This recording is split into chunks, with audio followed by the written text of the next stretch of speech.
종려주일이라고 하면 여러분 아시는 대로 예수님께서 십자가를 지시기 위해서 이 세상에 오셨는데 그 마지막 주간 첫날 예수님께서 예루살렘 입성하는 것을 기념하는 절기입니다. 많은 사람들이 겉옷을 길에 펴고 또 나귀에 걸치고 종려하고 가지를 들고 예수님을 환영했습니다. 우리가 전통적으로는 종려주일이라고 한다면은 예수님께서 예루살렘 입성한 날부터 부활절까지 그 한 주간을 고난주간이다 그렇게 얘기를 합니다. 그리고 이 사건이 워낙 중요하기 때문에 우리 성경에서 복음서에서 전체의 약 3분의 1 정도를 이 사건을 예수님의 마지막 일주일을 기술하는데 복음서 기자들이 지면을 할애하고 있고 특히 요한복음은 전체 거의 절반을 예수님의 마지막 일주일을 기술하는데 할애하고 있는 것을 볼 수가 있습니다. 또 이 고난주간 엿새 동안 있었던 그 일을 우리가 요일별로 잠깐 한번 살펴보고 그리고 이 고난주간을 통해서 우리가 어떤 교훈을 받을 수 있는가 하는 것을 함께 좀 나누었으면 좋겠습니다. 이 첫 번째 우리가 생각해 볼 수 있는 건 오늘 종려주일입니다. 종려주일이 이제 유대에서는 안식 후 첫날이 되겠죠. 토요일이 안식일이기 때문에 이제 그 주일 같으면은 지금 주일 같으면 안식 후 첫날입니다. 이제 종려주일로 지금 지키고 있는데요. 이날 예수님께서는 나귀를 타고 예루살렘으로 들어가셨습니다. 사실 유대의 지도자들은 한참 전부터 예수님을 죽이려고 모의를 하고 있었습니다. 그런데 예수님께서 그걸 아시고도 예루살렘에 들어가셨다. 예수님께서 우리 복음서 기록에 보면 이제 마태복음 12장에 보면은 거기 보면은 예수님께서 회당에서 한 손 많은 사람을 고쳐 주셨다. 그 사건 그게 안식일에 있었던 일인데 그 사건으로 인해 가지고 이 바리새인들이 나가서 어떻게 하면 예수를 죽일까 의논했다. 이게 마태복음 12장에 나오는 얘기입니다. 그때부터 시작을 해서 예수님을 죽이려는 음모는 바리새인과 사두개인과 이 제사장들이 주로 사두개인이었습니다만은 이 사두개인들 이런 사람들 중심으로 유대 종교 지도자들을 중심으로 예수님을 죽여야 되겠다 생각했습니다. 그래서 예수님께서 이 예루살렘에 입성할 때 사람들은 이상하게 생각을 했습니다. 왜냐? 아니 유대 종교 지도자들이 저 사람을 죽이려고 하는데 왜 예루살렘에 오시지? 라고 생각한 것입니다. 요한복음 7장 25절에 보면은 예루살렘 사람 중에서 어떤 사람이 말하되 이는 그들이 죽이고자 하는 그 사람이 아니냐 라고 얘기하는 걸 볼 수가 있습니다. 사실 종교 지도자는 예수님을 죽이고 싶었지만 마태복음 26장에 보면 사람들이 늘 주변에 예수님 주변에 많은 사람이 모여 있었기 때문에 예수님을 많은 사람이 보는 앞에서 체포하고 죽이면 밀란이 날까 폭동이 날까 해서 죽이지 못한 것입니다. 그런데 이제 2000년 전 종려주일 예수님은 이제 자신의 때가 이 세상을 떠날 날이 다가왔다는 것을 아시고 이 예루살렘에 올라가시게 됩니다. 사실 6월절이라고 하는 것은 예수님께서 올라가시기 전에 이미 한 1500년 전에 출애굽 당시에 있었던 굉장히 큰 유대 민족 해방을 기념하는 그런 날. 우리 같으면 왕복절이죠. 어쩌면은 유대 백성들이 자기들의 그 민족의식, 자기들을 침략했던 사람들로부터 자기들이 저항했던 것을 기념하는 그 절기이기 때문에 예수님께서 살아계실 때 그 당시도 이 유대 나라가 이 로마의 식민지로 있었습니다. 그래서 이 날은 로마 제국에서 로마 군대들이 가장 긴장하는 일련의 절기라 이렇게 볼 수가 있습니다. 한편 유대 민족들은 유대 사람들은 생각할 때 예수님께서 그동안 여러 가지 많은 기적을 베푸시고 훌륭한 설교를 하신 것을 기억하고 있었습니다. 그래서 혹 저 예수라는 사람이 우리가 수천 년 동안 기다려왔던 바로 그 메시아가 아닐까 그런 생각을 하고 있었던데 마침 그때 6월절이 되었고 예수님께서 6월절에 올라오신다고 소문이 퍼지게 된 것입니다. 그래서 사람들은 뒤에서 수군거리기 시작했습니다. 저분이 혹 우리가 오랫동안 기다렸던 메시아가 아닐까. 6월절이 되면 또 사람들이 굉장히 많이 예루살렘에 모였습니다. 이 유대에 있는 사람들 모인 것이 아니라 지중해 연안에 흩어져 있었던 수많은 유대인 디아스포라들이 몰려들었습니다. 이 요세푸스 기록에 의하면 보통 예루살렘 인구에 비해서 한 10배 이상 모였다. 뭐 그런 기록들이 남아 있습니다. 예수님은 6월절을 맞아가지고 치밀하게 예루살렘 입성 계획을 세우시게 됩니다. 그래서 오늘 본문에서 읽었습니다만은 예루살렘 교회에 있는 벳바게라고 하는 작은 마을에 제자들을 먼저 보내서 나귀 새끼를 풀어오게 했습니다. 이것은 바로 스가랴서 9장 9절에 나오는 이 말씀 예언을 이루어지게 하기 위해서입니다. 그게 보면 보라 내 왕이 내게 임하시나니 그는 공의로우시며 구원을 베푸시며 겸손하셔서 하여서 나귀를 타시나니 나귀의 작은 것 곧 나귀 새끼니라. 이 구절은 스가랴서 구절은 사실 유대민족 같으면은 구약을 좀 안다고 하는 사람들은 이걸 다 알고 있었어요. 그렇기 때문에 예수님께서 예루살렘의 6월절에 나귀 새끼를 타고 올라오신다는 것이 무슨 뜻인지를 잘 알고 있었던 것입니다. 그렇기 때문에 요한복음 12장에 보면은 군중들이 종려나무 가지를 가지고 맞으러 나가 외치되 호산나 찬송하리로다 주의 이름으로 오시는 이 곧 이스라엘의 왕이시여.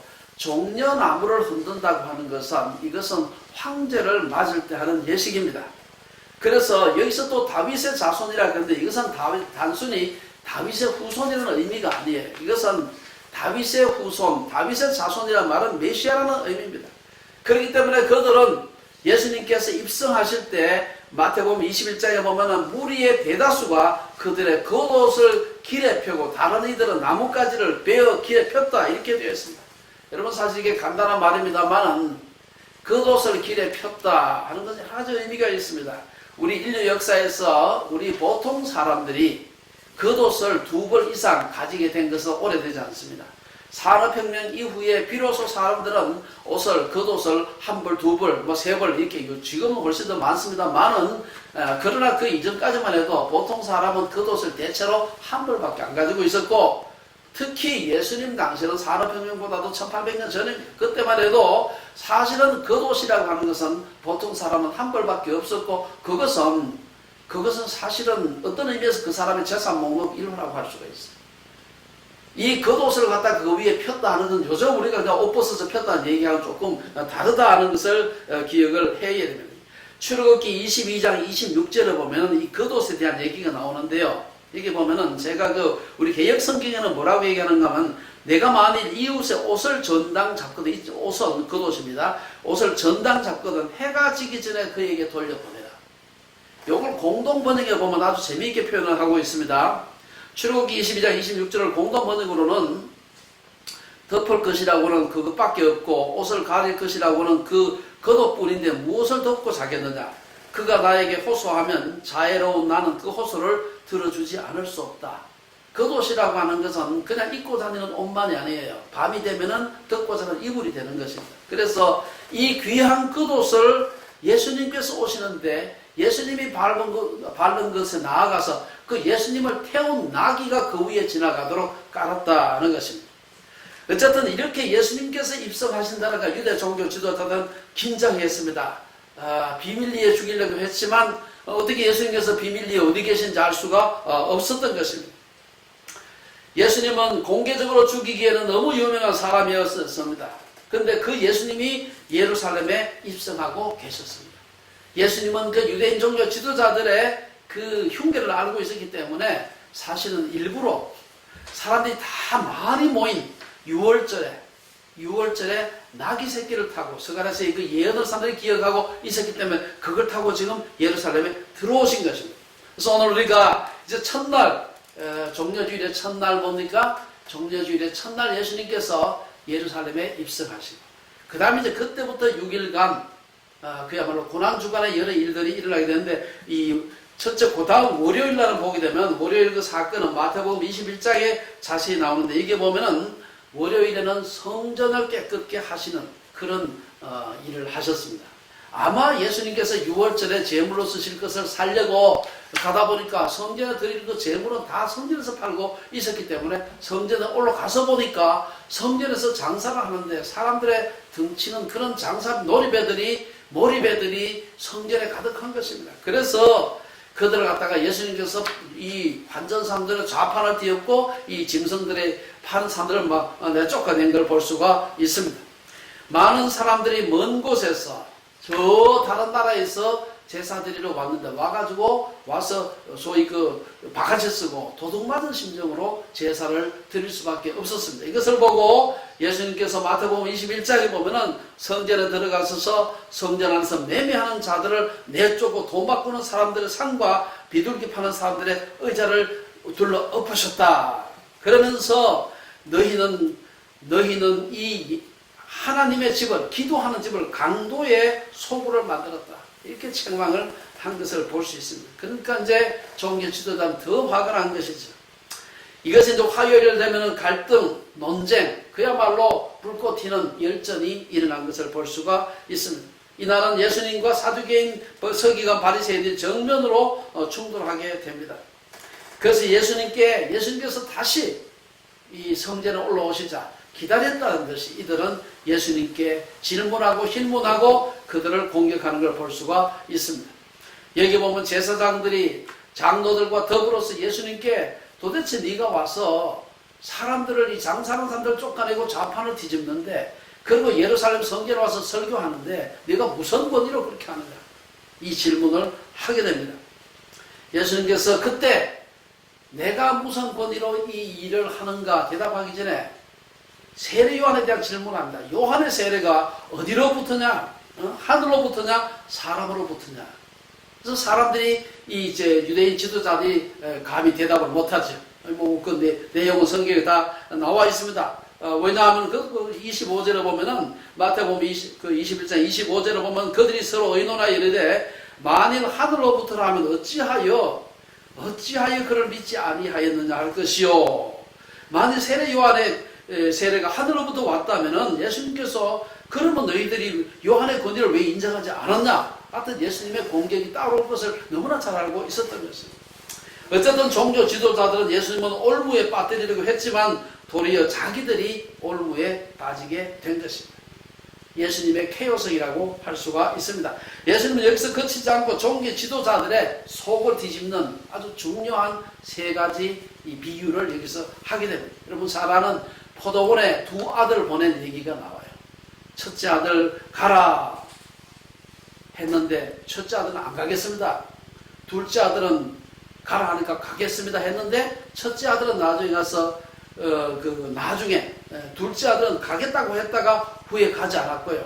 첫째 아들은 처음에는 싫다고 말했다가 후에 가게 됩니다. 여기서 불순종한 사람이 누구냐? 그건 종교 지도자가 아니냐? 그 다음 두 번째 비유가 포도원 주인과 농부들의 비유입니다. 마태복음 21장에 보면은 포도원 주인이 농부들에게 세를 주고 주인이 먼 데를 갔다. 그런데 세 받으러 보냈는데 죽였다. 그 얘기 다 아시죠? 이때 세 받으러 보낸 사람들 심지어 그 주인의 아들까지 죽인 자가 누구냐? 바로 당신들이다. 세 번째 혼인잔치를 베푼 임금의 비유입니다. 혼인잔치 차려놓고 사람들 초대했는데 초대한 사람이 오질 않아요. 그러니까 나가서 아무나 길거리에서 만난 사람 데리고 와라. 여기에서 초대받은 사람 누구냐? 바로 당신들이다. 이 비유를 들으면서 여러분 유대 종교 지도자들이 눈치 부단 아니에요. 이 사람들이 얼마나 이걸 팍 깨달았겠어요. 저게 바로 우리를 공격하는 말이구나 하니까 더 화가 난 것입니다. 여기에 대해서 이들은 세금 납부 가이사에게 바치는 것이 옳으냐? 예수님을 이제 올무에 빠뜨리기 위해서 저 예수를 어떻게 하면 올무에 빠뜨릴까? 세금 바치는 가지고 예수님을 시험하고요. 여러 형제와 결혼한 한 여자에 대한 얘기. 여러분 그 얘기 다 아시죠? 그 다음에 율법 중에 제일 큰 계명이 뭐냐? 예수님을 올무에 빠뜨릴 수 있는 여러 가지 질문을 하는데 여기에 대해서 예수님은 두려워하지도 않고 실수하지도 않고 정말 기지와 유머로 그들을 갖다가 날카롭게 지적하는 걸 볼 수가 있었습니다. 사실 성전에 모인 군중들은 예수님과 종교 지도자들의 논쟁을 아마 숨을 죽이고 듣고 있었을 것입니다. 저녁이 되자 예수님은 제자들 데리고 감람산으로 가셨습니다. 거기서 예수님은 제자들에게 이 세상의 종말에 인자가 영광스럽게 어떻게 다시 올 것인가에 대해서 말씀하셨습니다. 셋째 날, 수요일 날 보면은 그 슬픔과 배신의 날입니다. 이날은 우리가 가장 유명한 사건이 바로 가룟 유다가 예수님을 배반하는 사건이 여기에 나오고 있었습니다. 놀라운 것은 여러분들이 기억해야 될 것은 종교 지도자들이 예수님을 잡으려고 했는데 그 예수님께서 대중들하고 함께 있을 때는 잡을 수가 없고 그 뒤에는 어디로 가셨는지 찾기가 힘든데 중요한 것은 이 내부 고발자가 필요하다는 겁니다. 그래서 사실 가룟 유다한테 가서 돈 줄 테니까 네가 내부 고발자 하라 라고 유혹한 게 아니에요. 가룟 유다 자신이 자기 발로 걸어서 제사장한테 찾아와서 자기가 내부 고발자가 되겠다고 한 것입니다. 이 사건이 굉장히 중요합니다.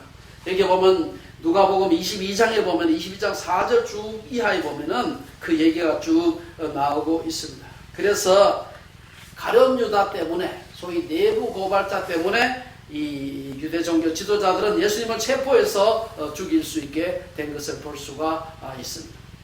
그러나 이 제사장들이 혹은 가룟 유다가 그러한 관계를 통해서 예수님을 죽였지만 이 일이 결코 하나님의 주권적인 섭리를 벗어난 것은 아니었다는 것을 기억을 해야 됩니다. 사탄이 유다의 마음에 들어갔지만 사탄조차도 하나님의 계획을 좌절시킬 수가 없었습니다. 요한복음 13장 27절에 보면 마귀가 벌써 시온의 아들 요한복음 13장 2절 죄송합니다. 마귀가 벌써 시몬의 아들 가룟 유다의 마음에 예수를 팔려는 생각을 넣었더라 이렇게 하고 있습니다. 목요일날 이제 목요일날입니다. 이 목요일날은 유월절과 새 언약을 받는 그런 날입니다. 이날은 예수님이 긴 설교를 하시고 제자들을 위해서 이 겟세마네 동산에서 기도하시고 그리고 유월절 만찬이 있었던 그런 날입니다. 이날은 새로운 언약이 시작되는 날이었습니다. 하나님과 인간 사이에 새로운 그리고 최종적인 언약이 맺히는 그런 날이었다. 이로 인해서 우리가 하나님께 나아가는 길이 확정되신 것입니다. 이 마지막 날은 예수님이 유월절 만찬을 준비하기 위해서 베드로와 요한을 유월절 만찬장을 준비하라고 먼저 보내시는 그 일로 시작이 됩니다. 목요일과 금요일이 바뀌는 황혼역의 예루살렘에서는 수십만 마리의 양이 이제 죽임을 당하게 됩니다. 그렇게 많은 양들이 그렇게 짧은 시간 동안에 죽이기 위해서는 이 요세푸스 기록에 의하면 600명의 제사장들이 동원되어 가지고 평균 1분에 4마리 양이 죽어야 된다 그래요. 그래야 여기 다 잡지 안 그러면 잡을 수가 없다는 것이지. 죽은 양들의 피는 성전에 있는 구멍을 통해서 기드론 시내로 흘러갔고 성전에 있는 언덕에서 흘러나온 새빨간 피는 기드론 시내를 따라 흐르면서 여러 날 동안 주변을 기드론 시내 주변을 선홍색의 핏빛으로 물들였고 피비린내가 전 예루살렘에 진동했다고 합니다. 이러한 속에서 예수님께서는 유월절 만찬을 드시는 것입니다. 피의 밤이면서 동시에 희망의 밤인 것이죠. 사람들은 유월절 양 제사를 드리면서 1500년 전에 애굽의 그 바로의 학정으로부터 도망쳐 나오던 그 유월절 행사를 기억하고 있었던 것입니다. 그런 가운데 그때 기록한 걸 보게 되면 누가복음 22장에 보면은 날이 새매 백성의 장로들 곧 대제사장들과 서기관들이 모여서 예수를 그 공회로 끌이더니 이르되 네가 그리스도거든 우리에게 말하라. 대답하시되 내가 말할지라도 너희가 믿지 아니할 것이요 내가 물어도 너희가 대답하지 아니할 것이니라. 그러나 이제부터는 인자가 하나님의 권능의 우편에 앉아 있으리라 하시니 다 이르되 그러면 네가 하나님의 아들이냐. 대답하시되 너희들이 내가 그라고 말하고 있느니라. 그들이 이르되 어찌 더 큰 증거를 요구하리요 우리가 친히 그 입에서 들었노라 하더라. 드디어 종교 지도자는 예수님을 죽일 근거를 찾았은 신성 모독죄지. 그러나 그들은 예수님을 죽일 수가 없었습니다. 그래서 그들은 이 빌라도에게 데리고 가서 빌라도에게 가서는 뭐라고 고소합니까? 그들에게 말하기를 이 사람이 자칭 유대인의 왕이다. 다시 말해서 로마의 반역자라고 하는 제목으로 예수님을 고발하게 됩니다. 여러분 빌라도가 어떻게 우물쭈물했는지 여러분 다 아실 겁니다. 예수님은 그곳에서 두들겨 맞았고 조롱당했고 침뱉음을 당했고 결국에는 그의 손과 발에 대못이 박혀 인류가 고안한 가장 처참하고도 고통스러운 사형을 당했습니다. 예수님은 두 강도 사이에서 로마 십자가에 달려 죽어오셨습니다. 예수님은 십자가에 죽어 가시면서도 우리가 흔히 가상실현이라고 하는 마지막 말씀을 남겼습니다. 그리고 예수님은 오래지 않아 운명하셨고 원수들이 이긴 것처럼 보였습니다. 예수님의 원수들은 그들이 승리했다고 얘기를 했을 겁니다. 생각했을 것입니다. 드디어 그들이 그렇게 미워했던 그 사람을 죽인 것입니다. 그러나 우리가 여기서 기억해야 될 것은 예수님께서 그들에게 져서 죽은 것이 아니라는 점, 예수님께서 스스로 그 목숨을 내어 버렸다는, 요한복음 10장 17절에 보면 내가 내 목숨을 버리는 것은 그것을 내가 다시 얻기 위함이니 이로 말미암아 아버지께서 나를 사랑하시느니라. 이를 내게서 빼앗는 자도 있는 것이 아니라, 빼앗는 자가 있는 것이 아니라 내가 스스로 버리노라. 나는 버릴 권세도 있고 다시 얻을 권세도 있으니 이 계명은 내 아버지에게서 받았노라. 오늘 고난주간의 마지막 세 가지 한 교훈을 생각해 보겠습니다. 예수님의 죽음은 단순한 비극이나 의인의 죽음이 아니라 하나님의 주권적인 섭리 속에 있었다는 사실입니다. 그래서 우리가 이 부활절 혹은 고난주간을 맞으면서 한 세 가지 정도. 첫째는 우리가 하나님의 사랑입니다. 고난주간의 사건은 하나님의 사랑이 얼마나 깊고 큰지를 우리에게 보여주는 것입니다. 사도 요한은 요한일서 4장 10절에서 사랑은 여기 있으니 우리가 하나님을 사랑한 것이 아니요 하나님이 우리를 사랑하사 우리를 속하기 위하여 화목제물로 그 아들을 보내셨습니다. 두 번째 무엇을 알 수 있습니까? 예수님의 순종을 볼 수가 있습니다. 예수님은 죽음에 이르기까지 아버지께 순종하셨습니다. 우리는 말씀을 통해 예수님이 자신이 죽을 장소와 시간을 스스로 선택하셨다는 것을 볼 수가 있습니다. 하나님이 자신을 버린 것 같은 순간에도 예수님은 하나님께 순종했습니다. 그래서 우리가 잘 아는 빌립보서 2장에 보면은 사도 바울은 예수님의 순종을 이렇게 말합니다. 너희 안에 이 마음을 품어라 곧 그리스도 예수의 마음이니 그는 근본 하나님의 본체시나 하나님과 동등됨을 취할 것으로 여기지 아니하시고 오히려 자기를 비어 종의 형체를 가지사 사람들과 같이 되셨고 사람의 모양으로 나타나서 자기를 낮추시고 죽기까지 복종하셨으니 곧 십자가에 죽으십니다. 우리가 너무나 잘 아는 말씀이죠. 마지막으로 오늘 이 말씀을 통해서 혹은 고난주간의 이 사건을 통해서 저는 인간의 사악함, 인간의 죄악됨을 우리가 보아야 된다 고 생각이 됩니다. 예수님을 열광적으로 환영했던 그 무리들이 1년, 2년이 지났을 아니라 불과 엿새, 닷새 뒤에 예수님을 향해서 십자가에 못 박으소서 그렇게 외쳤습니다. 어떻게 그럴 수 있을까?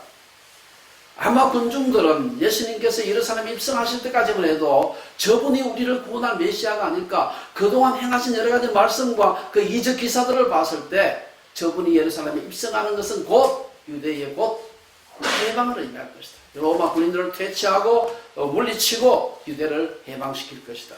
그런데 그 짧은 일주일의 시간이 가면서 특별히 셋째 날 이후에 예수님의 모습을 보니까 자기들이 생각했던 그 메시아가 아닌 것입니다.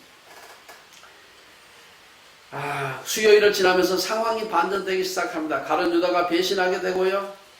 그 이어서 군중들이 배신하게 됩니다.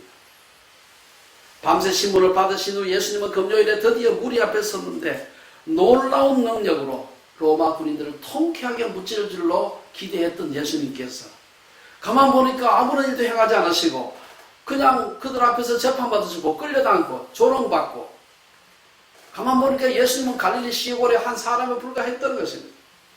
그래서 그들은 제사장들이 선동을 하긴 했습니다만은 예수를 십자가에 못 박으라고 소리치기에 이르렀던 것입니다. 결국 무리들은 자기 유익을 위해 예수님을 따라다녔지만 이제 더 이상 예수님은 자기들이 생각했던 메시아, 자기들의 유익을 위한 메시아가 아니었다고 생각한 것입니다. 저는 오늘 이 마지막으로 우리 2000년 6월절에 예루살렘에 모인 무리들만 예수님을 십자가에 못 박으라고 소리질렀을까?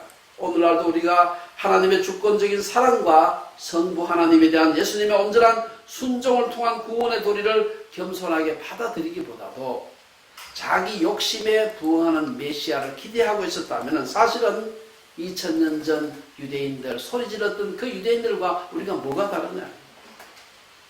자기 욕심에 부응하는 메시아를 원한다면 그들과 다를 바가 없는 것입니다. 번영신학, 기복신앙, 자기도취, 이 모든 잘못된 신앙의 공통점이 뭡니까? 우리를 창조하신 하나님을 믿는 것이 아니라 우리가 창조한 하나님을 믿는 것입니다. 오늘 우리는 자신의 기대와 욕심에 부응하는 예수님을 믿을 것인가? 아니면 우리의 죄악됨, 사악함을 인정하고 하나님의 사랑과 주권적인 섭리 가운데 이 세상에 오신 예수 그리스도를 믿을 것인가 선택해야 됩니다. 이 고난주간을 시작하면서 자신의 죄악됨에서 나아가 하나님의 사랑과 예수님의 순종을 통해 이루어진 놀라운 구원의 역사를 아멘으로 감사함으로 받는 주일리의 성도님들 되시기를 주의 이름으로 축원합니다. 기도하겠습니다.